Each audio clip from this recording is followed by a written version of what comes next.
TST ry:n seniorikerho on yhteisö, joka tarjoaa eläkeläisille mahdollisuuden aktiiviseen osallistumiseen ja sosiaaliseen kanssakäymiseen. Kerho kokoontuu noin kerran kuukaudessa torstai-huoneessa, jossa jäsenet voivat nauttia monipuolisesta ohjelmasta ja yhdessäolosta.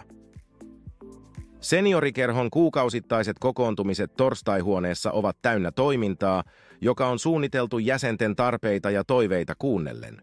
Ohjelma vaihtelee esitelmistä ja kädentaidoista musiikkiesityksiin ja yhteisiin liikuntahetkiin.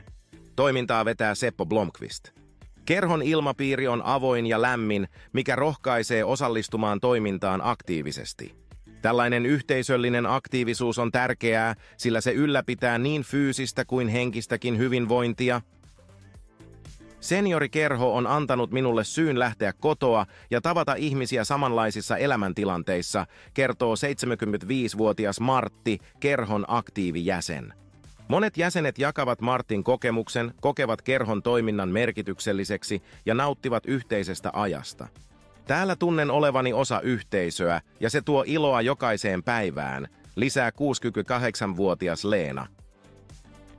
TST ry:n seniorikerho suunnittelee jatkuvasti uusia tapahtumia, jotka vastaavat jäsenten toiveita. Uudet jäsenet ovat aina tervetulleita liittymään kerhoon. Liittyminen on helppoa, yhteyttä voi ottaa suoraan kerhon vetäjään tai tulla mukaan seuraavaan tapaamiseen torstai-huoneessa. TST ry:n seniorikerho on paljon enemmän kuin kuukausittainen tapaaminen. Se on yhteisö, joka tukee jäsentensä aktiivisuutta ja hyvinvointia. Kerho tarjoaa eläkeläisille paitsi mukavaa ajanvietettä myös mahdollisuuden uusiin ystävyyssuhteisiin ja elämänlaadun parantamiseen.